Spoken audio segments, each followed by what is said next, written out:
let's chat about Club World Cup. Let's also first, before we do that, give a shout out to Paul Tenorio. His brilliant reporting on the story gives us this talking point. So shout out Paul. Because when FIFA announced the over $1 billion prize pool for the Club World Cup, which is an unprecedented amount of money for a club football tournament, all the teams are going to benefit. Let's just for existing in this tournament, you're getting paid $10 million just for playing in the game, which is why Leon is pissed because they are now missing out on lots of money. Um, every time you win a game, you get an extra $2 million. Every time you draw a game, you get an extra million. You get out of the group, here's another $7.5 million. I mean, we're talking if you win two games and maybe draw the one to get out of the group. Let's say you're Inter Miami, who's probably got the best chance. Um, you're getting paid the amount of money that Atlanta just spent on record signing Emmanuel Latela for 3 games. That's insane, right? Here's the problem: MLS and MLSPA's bargaining agreement, the CBA, limits the amount of money that a player can receive to $1 million. And what that means is not per player. It means every club can give bonuses up to $1 million to all of their players. So if a roster is maxed out to 30, which is the limit, every player is going to get $33,000. And then that's it. No matter what else is won, it goes to the club. This is obviously a problem. Like I don't think anybody can spin this being like, yes, this is not a problem. You're crazy if you think this is bad, right? But I do want There's to probably a few people at the top that would spin it that way. yeah, let's say yeah, maybe Robert Kraft and Arthur Blank are like, this is fantastic. um, just wanted to get your thoughts, right? The MLSPA and MLS have not made any compromise yet, or have not even made a start to a compromise. But I kind of want to get your thoughts on the situation and how you would address this. It's one that, so it's a tough situation, but it's a clear answer on what it should be. And Hmm. the clear answer is that there should be some kind of workaround to get people proper bonuses outside of this cap in the CBA, because I think, correct me if I'm wrong, the CBA was made years ago, and it's Hmm. been in this current cycle CBA where when they made it years ago, there was not nearly this much money in the Club World Cup pool. So like this is an unforeseen circumstance that like completely changes everything regarding that CBA that was originally agreed upon. But I feel like they have to find some way to kind of get a workaround on this to properly give a payout so that it's not like, like you said, 30 people on the team getting 33,000 and the rest of it is all going into the owner's pocket. Like that's definitely not fair. So I don't know what the workaround is. I feel like it would be quite complicated and more of a legality issue to figure out what that workaround is, but I feel like they got to come up with something. I mean, I think it just at least for the sake of the players, I think they got to do something to make it work where you can give out some kind of bonus.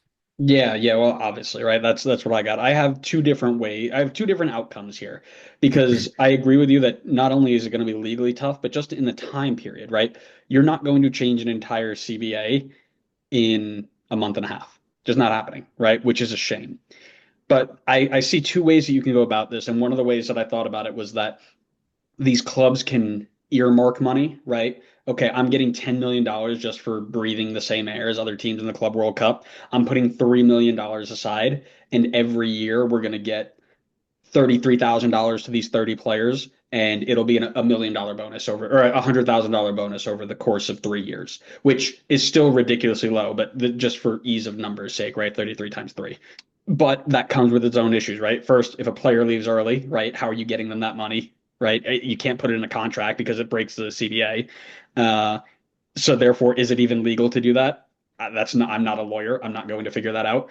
But also, there's this sidebar that the bonus structure, right? The $1 million cap bonus includes MLS Cup. It includes US Open Cup. It includes Leagues Cup. It includes place of regular season finish. Like all of that is included. So if you max out your bonus on Club World Cup and you go and make a semifinal run to the Leagues Cup, well, that you're missing out on that money too.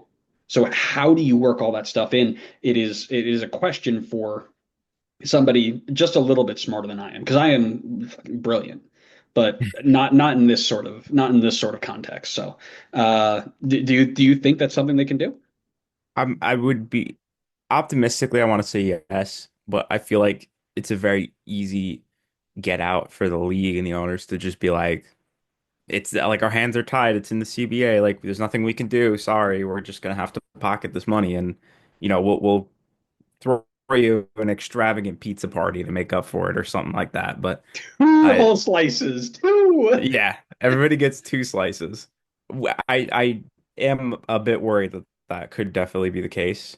But at the very least, I mean, I would hope maybe I don't know. At the same time too, because if they were able to kind of amend and make a new CBA in like the short period of time, then it's like, well, why haven't you done this earlier? Because you're long overdue to fix the CBA anyway. So it's like, okay, so you could have done this the entire time and you didn't. And now the question becomes, why didn't you do something about the CBA earlier?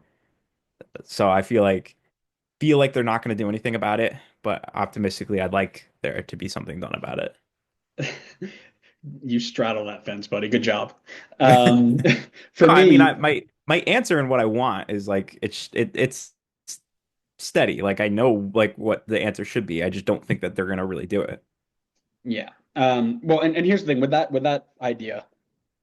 If it was New England, Atlanta, and what other old owner is there? Maybe LA Galaxy. Those three who have been in the league, or Dallas, right? Dallas with the Hunts. They're like, yeah, no shot. We're keeping this money because we're the old guys who are holding the league back anyway. Straight into And the and Patriots. yeah, right. Brady wants how many other boats? Here you go, buddy.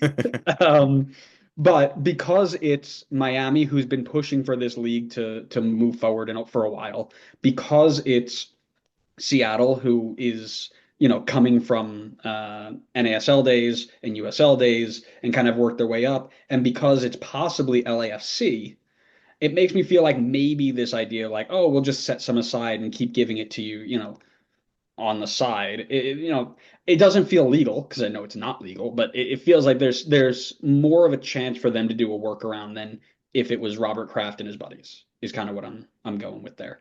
What I will Yeah. say, I go, so. go, go No, no, I was just agreeing. naturally. What I will say is that there is one other benefit that I do see coming out of this, and that it's going kind of like you were alluding to, is I think it's going to get the PA and MLS in general into the room to talk CBA again earlier than, because it's supposed to expire in 2028. It was ratified in 21, and because it was redone over COVID, and it went 7 years to the end of 2028. I think, and I'll explain why I'm excited about this in a second, but I don't think things are getting done before the tournament. You're not getting a 6 week CBA done, and you're also not getting it done if it's only two or three teams impacted by this, right? It's not like you got 18 teams who are missing out on all this money. It's minimum two, possibly three. However, I think this situation was always going to come up sooner rather than later, right? As the league grew, as it competed in more tournaments. I mean, we've been talking about going to Libertadores forever. We've been talking about doing, this Leagues Cup thing. We've been talking about it, talking about it, talking about it. This was eventually going to happen. Likewise, we've also been talking and talking and talking and talking about roster rule changes and schedule changes and salary cap changes, all leading up to the 2026 World Cup. Well, now we have this situation where it's like, okay, we really should get in the room and talk CBA about these bonuses, right?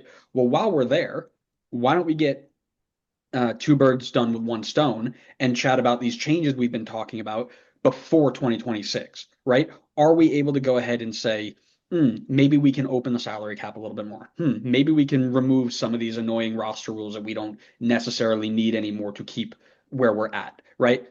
Maybe we can go in and say, oh, I don't know, change the bonuses, right? And the scheduled thing was also on the list, right? So you can get in the room and hash all this out because this has happened. Like, okay, clearly something isn't working. We want to talk about it again. Let's get in the room and see what we can knock out. Because at the end of the day, these salary changes and the roster rules and all this stuff with 2026 coming up, with USL making all these changes, MLS has to be feeling some sort of pressure. I think they have to be. And if they're not, I think it's silly if they're not. But maybe they're looking now to say, okay, let's use this as the excuse to make these changes. Because part of me thinks it was like, okay, we have all of these ideas on place, but you've got the crafts and the blanks of the world who are like, oh, CBA is until 28. We're sitting on our hands and not doing anything about it. Well, now maybe they're forced to make a decision and say, okay, we have to deal with this. Now let's talk about pre 2026 as well. Maybe something else happens on top of these changes. I mean, I feel like they definitely need to have a discussion before 2028 because I think if you're talking about the bonus pool still being or the bonus structure still being the same way 3 years from now, that's crazy. I mean, the league has grown exponentially. So like I don't know if they could have necessarily predicted that. And like you said, this is a small situation involving two or three teams. So it's not necessarily a league-wide problem, but I still feel like it's hopefully enough of a call to kind of get them in the room and discussing at an earlier point from 2028. I mean, I think the World Cup is also another draw to kind of get in the room earlier and have that discussion. But I mean, I think the changes are needed. I mean, we've talked at length about the financial changes that we think that they should be making. So any opportunity for them to possibly have the discussion earlier, I think I could speak for both of us in saying that we're on board with that. Yeah. And what happens if somebody who's listening to us for the first time and they haven't seen us talk about that? What should they do? I mean, if they can go find it in the 300 episodes, I will be impressed. But I it's mean, out there somewhere. it's out there, and we posted clips, and I'm sure you've seen us on TikTok. I mean, we're massive on TikTok. We're at 525 followers now. Gosh, um, this feels almost like we're gonna look back, and this is gonna get swept under the rug and be like, oh yeah, whatever, like it got changed. But I want to maybe it's just my belief. Like I want to believe that this is going to be the stone that starts rolling down the hill to create the avalanche. I'll very happily be told that I'm crazy, but I'm an optimist. What can I say? I mean, I'm hopeful for that too. Yeah. Well,